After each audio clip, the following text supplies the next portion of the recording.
Kembali dalam Metro Siang, pemirsa, informasi pilkada kami hadirkan di segmen ini.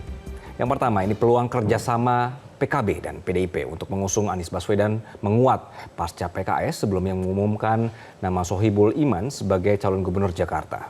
Tanpa PKS, koalisi PDIP bersama PKB sudah cukup untuk mengusung Anies di Pilkada Jakarta.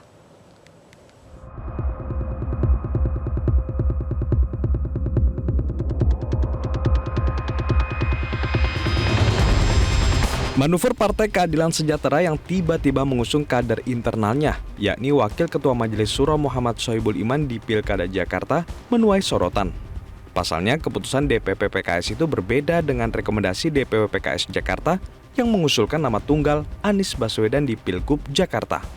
Menanggapi langkah PKS, politisi PDI Perjuangan Masinton Pasaribu menyebut tanpa PKS, PDIP bersama PKB sudah cukup untuk mengusung Anies di Pilkada Jakarta.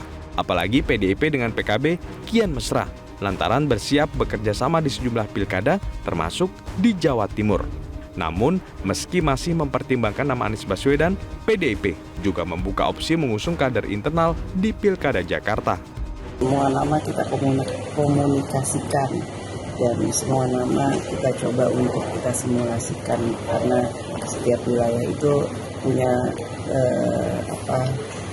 perbedaan masing-masing dengan kehususannya masing-masing. Jadi semua nama perlu kita pertimbangkan. Tapi kalau di Jakarta bakal ngajuin kader sendiri juga nggak sih Mbak Pon dari PDIP? Apa bakal ada siapa sih Mbak nama kader PDIP yang sekiranya akan diajukan di Pilkada Jakarta Mbak yang paling menonjol sejauh ini? Banyak nama yang menonjol tapi belum bisa dikeluarin. Di sisi lain, juru bicara PKS Muhammad Iqbal memastikan pengusungan Sohibul Iman sebagai calon gubernur Jakarta dari DPP PKS bukan berarti menutup kemungkinan untuk mengusung Anies Baswedan. PKS membuka peluang untuk menduetkan Anies Baswedan dengan Sohibul Iman di Pilkada Jakarta. Munculnya nama Pak Sohibul Iman bukan berarti kami tidak mendukung Pak Anies, karena untuk jadi calon gubernur itu dan pilkada itu ada calon gubernur dan wakil gubernur. Dan karena kami tidak bisa mengusung sendiri, kami hanya memiliki 18 kursi. Untuk maju itu 22 kursi, tentu saja kami memerlukan partner lain. Nanti seandainya Pak Anies mendapatkan perahu dan pasti maju, tentu saja ini akan lebih bagus. Bagaimana nanti Pak Anies dan Pak Sohibul Iman bisa berkolaborasi untuk maju di Jakarta. Jadi harus dipisahkan memunculkan nama Pak Sohibul Iman dengan tidak mendukung Pak Anies. Karena tadi di dalam politik kan kita bersiap-siap.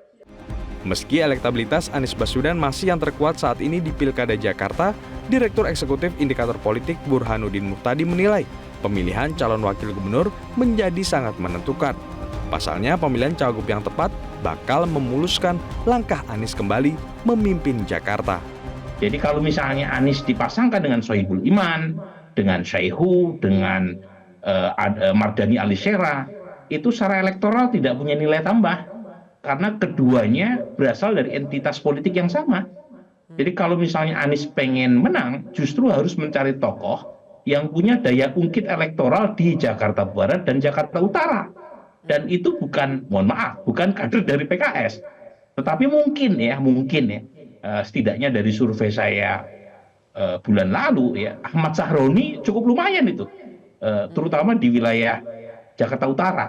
Tapi lagi-lagi ini kan PKS sedang menaikkan posisi tawar. Tim Liputan, Metro TV. Jelajahi cara baru mendapatkan informasi. Download Metro TV Extend sekarang.